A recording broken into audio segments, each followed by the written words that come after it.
Գյուրջան Կասկադ 60 ամիս փուլային վճարում բազմաթիվ առավելություններ։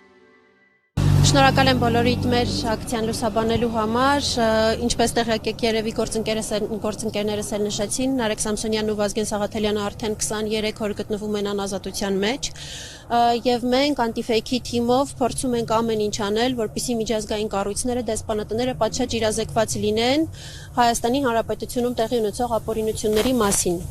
23 օր ոչ միայն Նարեկ Սամսոնյանն ու Վազգեն Սաղաթելյանն են գտնվում կալանքի տակ, այլ խոչընդոտվել է անտիֆեյքի գործունեությունը, քանի որ ինչպես տեղյակ եք առգրավել էր լրատվականի ողջ տեխնիկան, մենք դրանում դիտավորություն ենք տեսնում, անտիֆեյք EM-ի Հայաստանում գործող զանգվածային լրատվության միջոցի գործունեությունը փաստացի դադարեցնելու մեջ, ինչպես գիտեք, ի պատիվ մեր աջակիցների կարճ ժամանակահատվածում կարողացանք որոշակի տեխնիկա ձեռք բերել եւ շարունակել աշխատանքները։ Մենք արդեն եղել ենք Հայաստանի Հանրապետությունում Ամերիկայի Միացյալ Նահանգների դեսպանության մոտ եւ քաղբանտարկյալ Նարեկ Սամսոնյանի կնոջ Լուսինեի ուղերձն ենք փոխանցել։ Ուղերձը դեռ մի քանի օր առաջ հրապարակվել էր տեսանյութի տեսքով, բայց որևէ արձագանք չկար։ Հաշվի առնելով արձագանքի բացակայությունը, մենք արձեռն փոխանցեցինք ԱՄՆ դեսպանատանը, նաեւ ակցիայով հանդես եկանք, խոսեցինք, ներկայացրեցինք իրավիճակը։ Նշեմ, որ այս պահը դեռևս որևէ իրենք արձեռն չվերցրեցին նամակը, բայց իրենք պատշաճ ձևով ստացել են բոլոր հնարավոր տարբերակներով, էլեկտրոնային փոստով, փոստային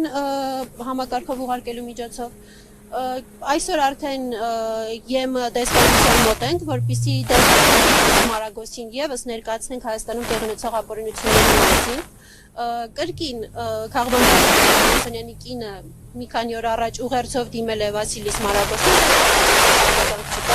եւ մենք մեզ պարտավորված ենք զգում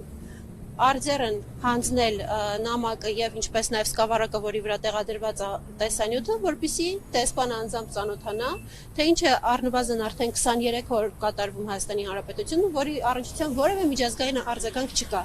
Ընդ որում այն պայմաններում, երբ սա արդեն երկրորդ անգամն է, երբ տեղի է ունենում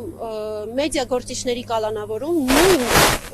ոդքասթի շրջանակներում նույնաբնույթ արտահայտությունների համար։ Իսկ ձեր խմբագրության տեխնիկան, որը տարել էին հենց այդ նույն օրը, վերադարձրել են, թե ոչ, եւ առհասարակ տեխնիկայի մեջ ինչ էին Տեխնիկայի մեջ շատ ծիծաղելի է, զավեշտալի է, շտատիվների մեջ, տեսախցիկների մեջ, դուք լրագրողներ եք, այստեղ կանգնած օպերատորներն էլ կարող են ասել, ինչ հնարավոր ինֆորմացիա կարելի է գտնել շտատիվի մեջ քրեական գործի հետ առնչություն ունեցող։ Կամ գուցե համարել են, որ խուլիգան շտատիվներ են, դրանց էլ ձերբակալել մի քանի օրով, մինչև կվերադարձնեն։ Իհարկե որևէ բան հնարավոր չէր գտնել այդ տեխնիկայի մեջ։ Նպատակը դրա համար եմ ասում։ Ակնհայտ է, որևէ մեկի մոտ կասկած չի հարուցում, որ նպատակը լրատվականի գործունեությունը խոչընդոտելն է։ Ընդ որում առգրավել են ոչ թե միայն ոդքասթի նկարահանման տեխնիկան, այլ լրատվականում գոյություն ունեցող բոլոր տեխնիկան։ Բոլոր շտատիվները, 9 հատ շտատիվ են տարել, այս թիվը առաջին անգամ եմ հնչեցել, 9 շտատիվ են տարել կազմակերպությունից։ Համակարգիչները, լրագրողների անձնական, ուղիղ եթեր հեռարձակող լրատվականի գործունեությունն ապահովող